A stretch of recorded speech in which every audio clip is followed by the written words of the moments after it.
اهدنا الصراط المستقيم.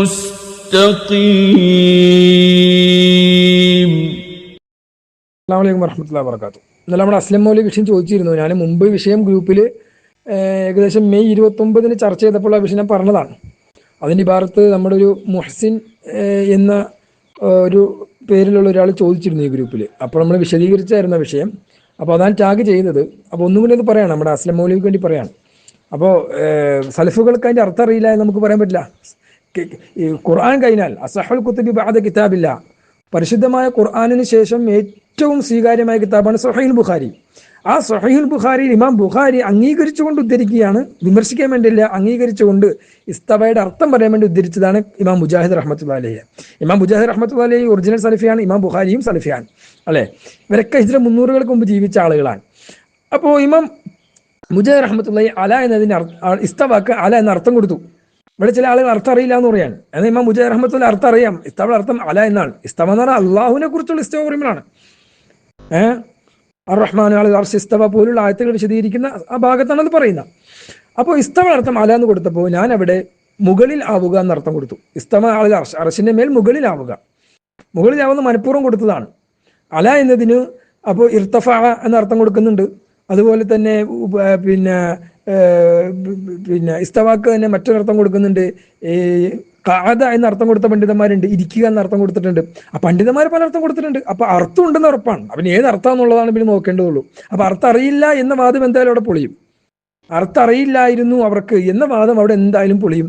അർത്ഥം അറിയാം, പിന്നെ ഏത് അർത്ഥമാണ് എന്നുള്ളത് അതിന്റെ തർക്കമുള്ളൂ. പക്ഷേ ഈ അർത്ഥങ്ങളൊന്നും പരസ്പര വൈരുദ്ധ്യവുമല്ല. അർശിന് മുകളിൽ അള്ളാഹു ആവുക എന്ന് പറയുന്നതും അർശിൽ ഇരിക്കുക എന്ന് പറഞ്ഞതും, അല്ലെങ്കിൽ അർശിൽ ഉപവിഷ്ടനാവുക എന്ന് പറഞ്ഞാലും, അർശിന് മുകളിലാവുക, അർശിൽ ഉയർന്നവനാവുക എന്ന് പറഞ്ഞാലും ഒക്കെയും പരസ്പര വൈരുദ്ധ്യമില്ലാത്തതാണ്. ഇതിലേതെങ്കിലും ഒരു അർത്ഥം മറ്റൊരു അർത്ഥത്തിന് എതിരല്ല. അപ്പോൾ അത് കൃത്യമായിട്ട് നമ്മൾ ഇന്നലെ പറഞ്ഞു കഴിഞ്ഞിരുന്നു. ഇമാം ബൈഹഖി റഹ്മത്തുള്ളാഹി അലൈഹി ഇതിന്റെ അർത്ഥം വിശദീകരിക്കാൻ വേണ്ടി ഇമാം അബുൽ ഹസൻ അലി ഇബ്നു മുഹമ്മദ് ബിൻ മഹദി അത്തൊബരിയെ ഉദ്ധരിക്കുന്നുണ്ട്. ഇമാം തൊബരി ഉദ്ധരിക്കുകയാണ്.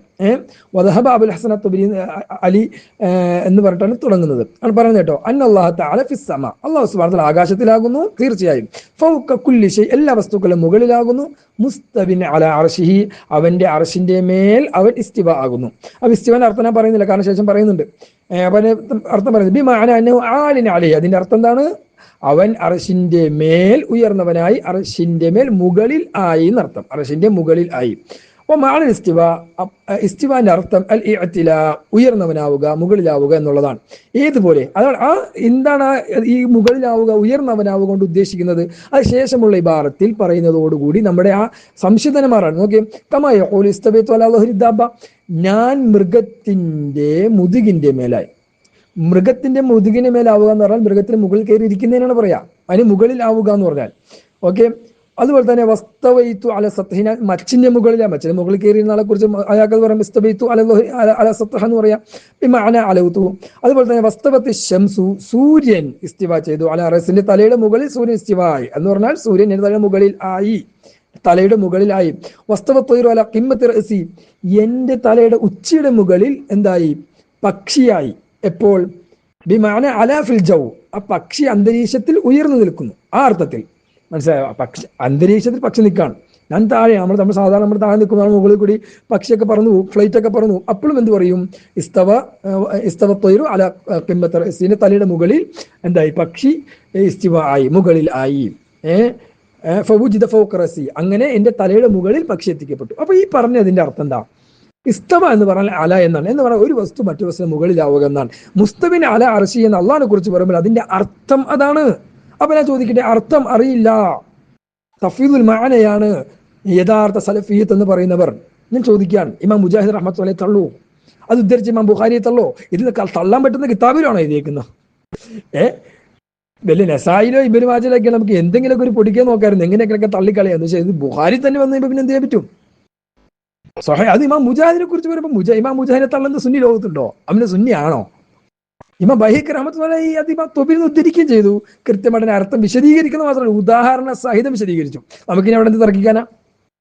ഉദാഹരണ സഹിതം വിശദീകരിച്ചു.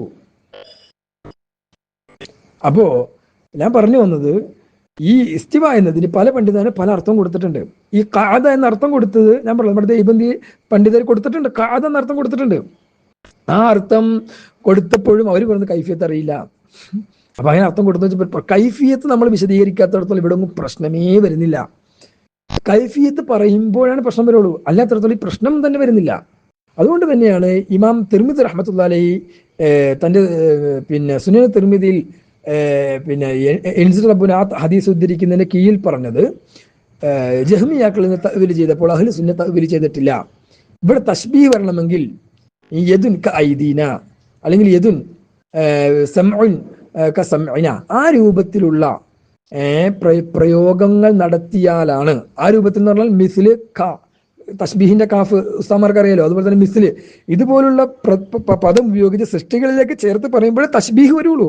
കാരണം അങ്ങനെ പറയുമ്പോൾ കൈഫിയത്ത് തോന്നും, നമ്മുടെ കൈ പോലത്തെ കൈ. അപ്പൊ നമ്മുടെ കൈയുടെ കൈഫിയത്ത് അവിടെ വന്നു. അല്ലെ, തശ്ബീഹ് ചെയ്യുമ്പോൾ അതിനകത്ത് പിന്നെ ഇതുണ്ടാവുമല്ലോ, ആ പിന്നെ നമ്മുടെ കൈ പോലെ മുശബ്ബഹ് നമ്മുടെ കൈ പോലെ. അപ്പൊ കൈഫിയത്ത് അവിടെ വന്നു, നമ്മുടെ കേൾവി പോലെ. അപ്പോഴാണ് തശ്ബീഹ് ആവുക, അല്ലാത്തടത്തോളം തശ്ബീഹേ ഇല്ല. കാരണം നമ്മളെല്ലാവരും അംഗീകരിക്കുന്ന സിഫത്ത്, അശ്ശരികൾ അടക്കം അള്ളാഹുവിന് 7 സിഫത്ത് കൊടുത്തു: ഇൽമ്, ഖുദ്റത്ത്, ഇറാദത്ത്, സമഅ, ബസർ. അതുപോലെ തന്നെ പിന്നെ ഖായിമുൻ ബിൻ നഫ്സ്, ഇതൊക്കെ കൊടുത്തു. ഇതൊക്കെ മനുഷ്യർക്കില്ലേ? മനുഷ്യരെ സംബന്ധിച്ചിടത്തോളം ഇൽമുണ്ട്, ഖുദ്റത്തുണ്ട്, ഇറാദത്തുണ്ട്, സമഅണ്ട്, ബസറുണ്ട്. ജൗഹർ എന്ന നിലക്ക് അവൻ ഖായിമുൻ ബിദാത്തിഹിയാണ്. ഖായിമുൻ ബിൽ ഗൈറല്ലല്ലോ ജൗഹറൊക്കെ, അറലല്ലേ ഖായിമുൻ ബിൽ ഗൈറാവുന്ന. അപ്പൊ ആ നിലക്ക് അവൻ ഖായിമുൻ ബിദാത്തിഹിയും കൂടിയാണ്. പക്ഷെ അള്ളാഹു സുബ്ഹാനഹു വ തആല ഇതൊക്കെയുണ്ട്, നമുക്കും ഇതൊക്കെയുണ്ട്. പക്ഷെ അതിന്റെ വ്യത്യാസം എന്താണ്?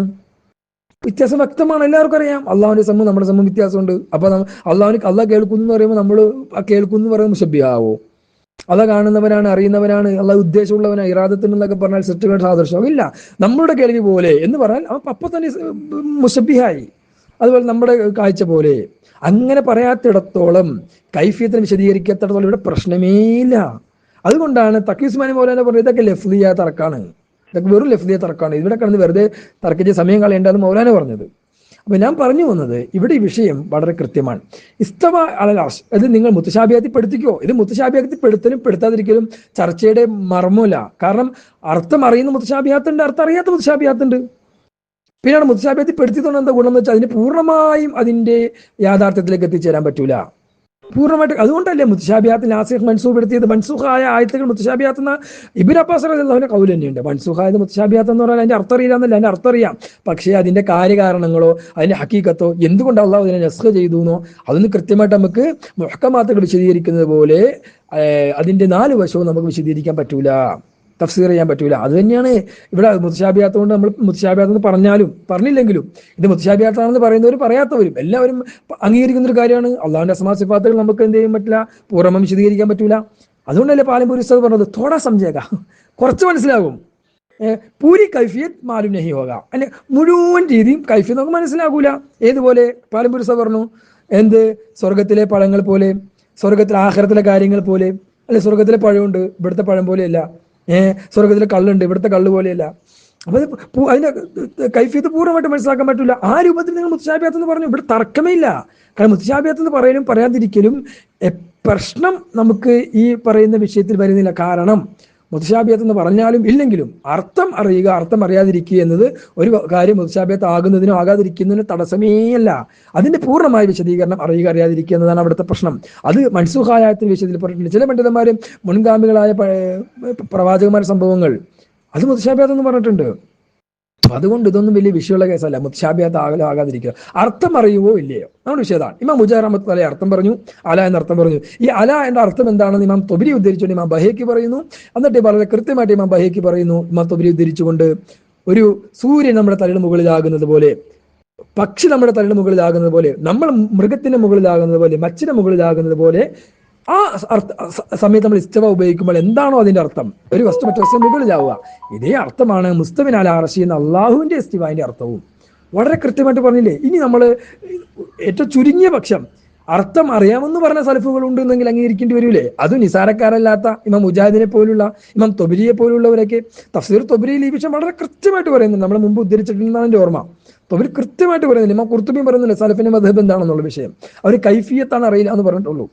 ഉലമാ ദേവന്ത് അത് ഉറുദുവിൽ പറയുകയും ചെയ്തു, ജം കർബൈറ്റിന അർശനഷീൻ. ജം കർബൈറ്റിന എന്ന് പറഞ്ഞാൽ നിശ്ചലമായിട്ടിരിക്കുക, അർശനഷീൻ എന്ന് പറഞ്ഞാൽ സിംഹാസനസ്ഥനാവുക.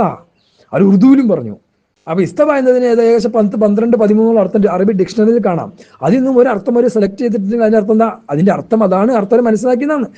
പരിഭാഷ എന്ന് പറയാം, ഒരു വസ്തുവിന് ഒരു വാക്കിന് പല അർത്ഥങ്ങൾ ഉണ്ടാവുകയും അതിൽപ്പെട്ട ഒരു അർത്ഥം തിരഞ്ഞെടുത്താൽ ആ അർത്ഥമാണ് അതിൻ്റെ നിന്ന് കിട്ടി. അർത്ഥം അറിഞ്ഞില്ലെങ്കിൽ നമ്മൾ എന്താ ചെയ്യുക? അലിഫ് ലാം മീം ഹാമീം ഖാഫ് സ്വാദ്, ഇതിനൊക്കെ അർത്ഥം അറിയില്ല. നമ്മളിന്റെ തർജ്ജമ എടുത്ത് നോക്കി, പരിഭാഷ എടുത്ത് നോക്കി എന്താ കാണാം? അലിഫ് ലാമിനോട് അലിഫ് ലാം മീമിനെ കാണുള്ളൂ, ഹാമീമിനോട് ഹാമീമിനെ കാണുള്ളൂ, ഖാഫിനോട് ഖാഫിനെ കാണുള്ളൂ. അങ്ങനെ എൻ്റെ അർത്ഥം അറിയില്ല. അർത്ഥം അറിഞ്ഞാലേ മറ്റൊരു ഭാഷയിലേക്ക് പരിഭാഷപ്പെടുത്താൻ പറ്റുള്ളൂ. അപ്പൊ അർത്ഥം അറിയില്ല, അത് സലഫിന്റെ മാർഗം. അർത്ഥം അറിയില്ല എന്ന് പറയലാണ് എന്നുള്ളത് ശരിയല്ല. നമ്മൾ കൃത്യമായിട്ട് ഇത് ഉദ്ധരിച്ചു. സലഫുൾ അർത്ഥം പറഞ്ഞതും നമ്മളിവിടെ ഉദ്ധരിച്ചിട്ടുണ്ട്.